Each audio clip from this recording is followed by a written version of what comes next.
안녕하세요. 서울과학기술대학교 정재엽입니다. 제가 오늘 드릴 발표는 올해 카이에서 발표될 예정인 Steering Through a Dynamical Bearing Path입니다. 스티어링 오퍼레이션은 그래피컬 유저 인터페이스에서 매우 기초적인 움직임입니다.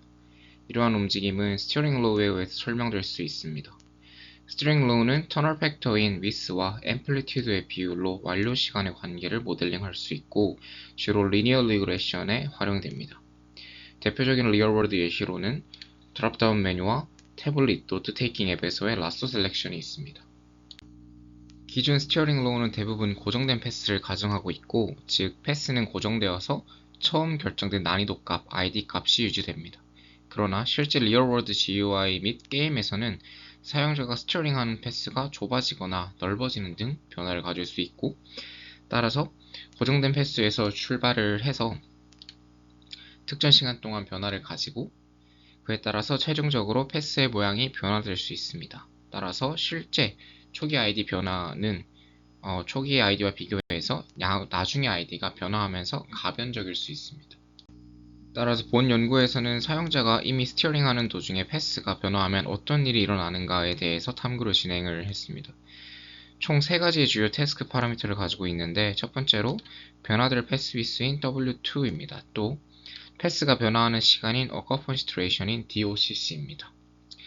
그리고 마지막으로 패스가 변화하는 모양을 의미하는 OP, occupancy position입니다. 이러한 주요 태스크 시나리오를 기반으로 해당 2가지의 리서치 퀘스천에 대답을 하려고 하는데요. 첫 번째는 사용자의 행동이 공간적, 시간적 패스 변화에 대해서 어떻게 변화를 하느냐, 그리고 두 번째는 시간 변화 파라미터가 사용자 성능 모델링을 더욱 강화시킬 수 있을 것인가에 대한 대답을 하려고 합니다. 해당 질문에 대답을 하기 위해서 실험을 진행을 했는데, 기본적으로 W1, 즉 초기 패스는 25픽셀로 고정되어 있습니다. 그리고 W2에 따라서 터널이 넓어지거나 좁아질 수 있고, DOCC에 따라서 패스가 변화하는 시간이 달라지고 OP에 따라서 모양이 변화합니다. 여기서 총 5개의 서로 다른 템포럴 파라미터를 가지고 있는데, 0ms는 베이스라인을 의미를 합니다. 이 베이스라인은 기존 연구인 리니어 패스 세그멘트 연구와 동일한 기하학적 구조를 가진다고 볼 수 있습니다. 또 다르게 주목할 만한 조건은 250ms입니다. 250ms는 사용자에게 매우 챌린지한 조건으로 볼 수 있는데, 왜냐하면 사용자의 손 움직임 보정을 위한 반응 시간이 주로 200에서 290ms 사이라고 밝혀졌기 때문에 해당 조건이 가장 어렵다기보다 조금 코그니티브 로드가 가장 높다라고 생각할 수 있습니다. 그 외에 500ms부터는 사용자가 충분히 반응 가능한 영역입니다. 영상에서 보이듯이 500ms 내로 패스가 변화하는 걸 알 수 있습니다. 다음은 750ms입니다. 500ms보다 조금 더 천천히 패스가 변화합니다.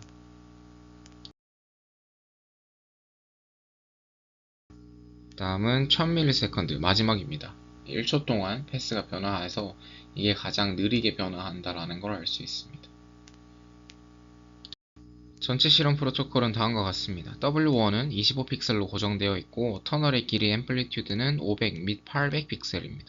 여기서 WT는 총 4가지의 레벨을 가지는데, 이때 10, 17픽셀은 좁아지는 터널을 의미하고 33, 40픽셀은 넓어지는 걸 의미합니다. 서로 다른 5개 레벨의 DOCC가 있고, OP는 총 3가지로 서로 다른 기하학적 구조를 가집니다. 그리고 해당 독립변수를 기반으로 종속변수가 총 3가지인데, 종속변수는 무언트 타임, 에러 레이트, 그리고 각 패스 내에서의 속도입니다. 여기서 2가지 속도가 있는데, 첫 번째는 고정된 속도 A1에 대한 속도고, 나머지는 변화하는 경로에서의 속도 A2에 대한 속도입니다. 조금 더 디테일하게 보면 15명의 참가자가 컴퓨터 기반 마우스 스티어링 태스크를 진행을 했고, 패스 자체는 패스의 변화에 대해서는 사용자의 마우스 커서가 전체 패스 길이의 50% 지점을 넘었을 때, 즉 A2에 진입을 했을 때 변화가 일어납니다. 성공과 실패 개념은 스티어링 태스크이므로 사용자가 마우스 커서를 패스를 벗어나면 실패로 관지를 했습니다. 구체적으로 DOCC를 고정을 하고 다른 조합들 W2, A, OP가 랜덤하게 제공되었고, 실험에 한 트라이얼을 실패한 경우 동일한 조합의 트라이얼이 바로 재실험으로 진행이 됐습니다. 전체적으로 수집한 데이터는 600트라이어를 수집할 수 있었습니다. 참가자당.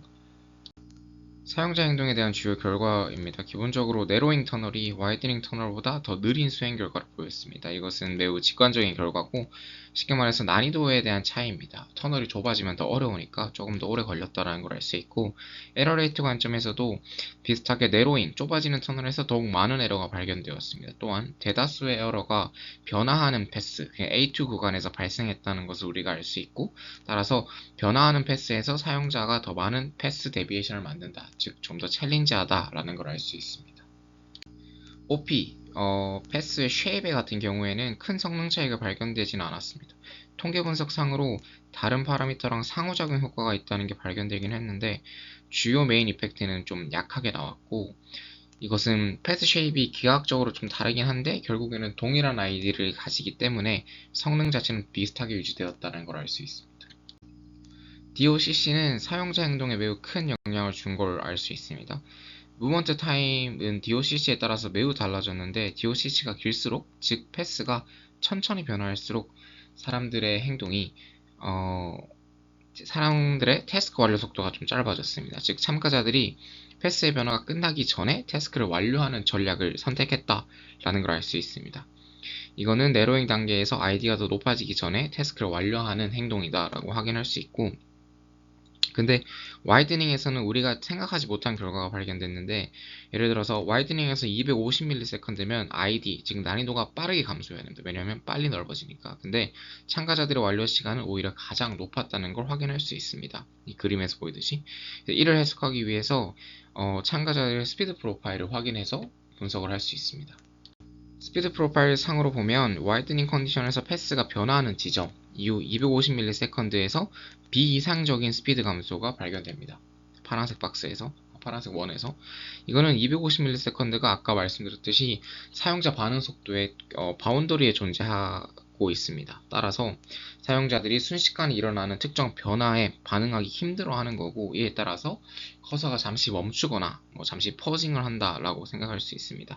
그렇기 때문에 와이드닝 컨디션에서 250ms가 가장 높은 무브먼트 타임을 보였다라는 걸 해석할 수 있습니다.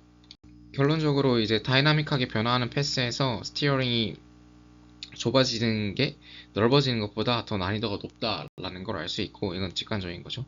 특히 DOCC 시간 파라미터가 사용자의 행동에 매우 큰 영향을 줍니다. 자연스럽게 기존 여러 스티어링 모델이 변화하는 패스에서의 사용자 성능을 잘 예측할 수 있을 것인가에 대한 문제가 조금 떠오르는 거고, 또한 참가자들의 행동이 그 터널의 쉐입이 다 변화하기 전에 움직인다라는 걸 알 수 있습니다. 즉 참가자들은 변화를 다 기다려주지 않습니다. 그렇기 때문에 DOCC가 길수록 무브먼트 타임이 빨라지는 것을 확인할 수 있었습니다.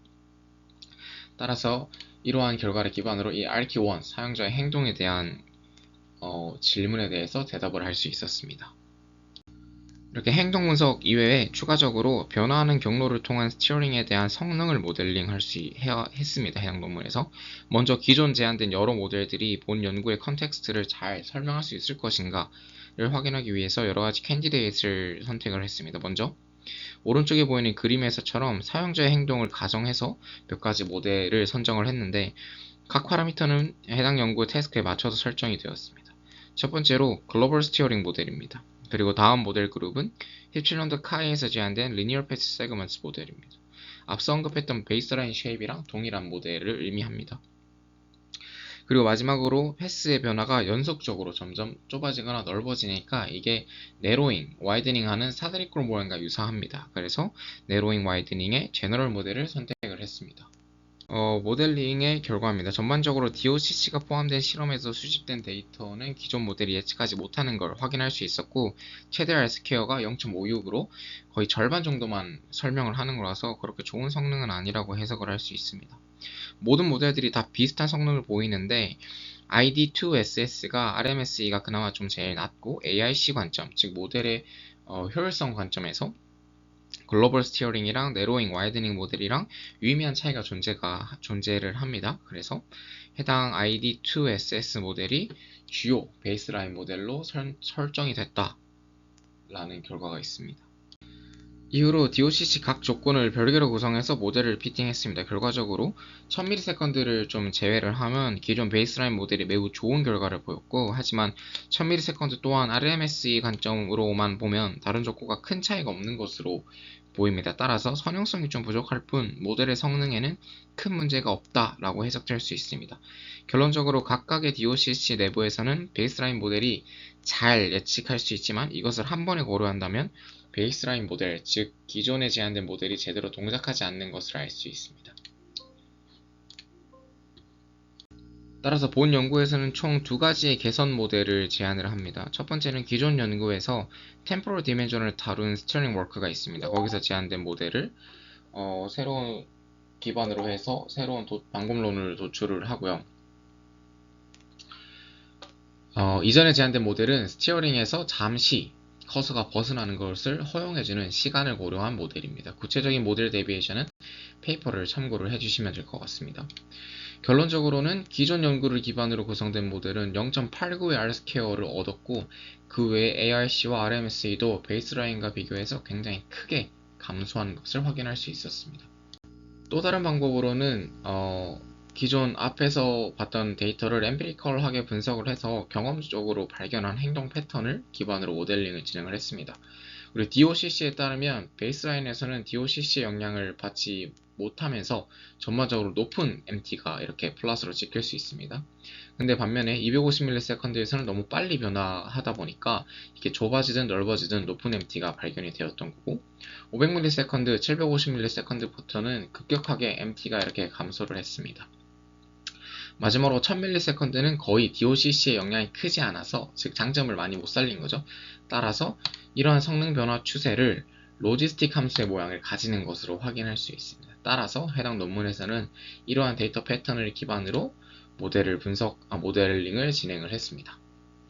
구체적인 모델 도출 과정은 다음과 같고, 그냥 기존 앞에 있는 모델의 뒤쪽에 있는 텀을 변경을 한 겁니다. 로지스틱으로. 구체적인 것은 페이퍼를 참고를 해주시면 될 것 같습니다. 결과적으로 해당 모델이 0.94의 R스퀘어를 달성을 했습니다. 이것은 앞선 이전 연구 기반 모델보다 개선된 결과이고, 모델 일반화 가능성을 고려해서 해당 논문에서 크로스 밸리데이션도 진행을 했는데, 결론적으로 컨디션 하나를 제외하면 모델을 피팅한 결과 RMSE가 248.94에서 176.85로 감소한 것을 확인할 수 있습니다. 본 결과를 통해서 우리는 DOCC가 모델링에 고려가 된다면 다이나믹하게 변화하는 패스에서 사용자 성능을 잘 예측할 수 있다는 것을 보였고, 따라서 이 RQ2에 대한 대답을 확인할 수 있었습니다. 본 실험이 가진 한계입니다. 여러 가지가 존재하는데 대표적인 것만 좀 말씀을 드리겠습니다. 첫 번째로 패스의 변화가 예측 가능했습니다. DOCC 내에서 동일한 전략을 구상하도록 한 실험 설계를 의도적으로 하긴 했지만, 이것이 스티어링 움직임에 영향을 꽤 끼쳤을 것으로 예상할 수 있습니다. 다음으로 태스크 자체가 가진 한계입니다. 즉 태스크 스페이스가 제한되어 있다는 건데, 본 연구에서 제안한 결과 및 모델들은 리니어한 패스, 그리고 W1이 고정되었고, 또 컴퓨터 마우스를 사용했다는 환경에 제한적입니다. 마지막으로 실패했을 시 리드하는 트라이얼이 존재했는데, 이 리드 트라이얼이 사용자들이 패스의 변화를 예측할 수 있게 했습니다. 따라서 이에 대한 증거로 스피드 프로필상 가장 많은 리드가 존재했던 250ms가 베이스라인과 매우 유사한 스피드 프로파일을 보이는 걸 확인할 수 있습니다. 이런 문제들을 잘 계산해서 추후 연구에서 해결할 수 있어야 합니다. 본 슬라이드는 이제 해당 연구를 좀 요약해 놓은 것이고요. 여기까지 진행하도록 하겠습니다. 감사합니다.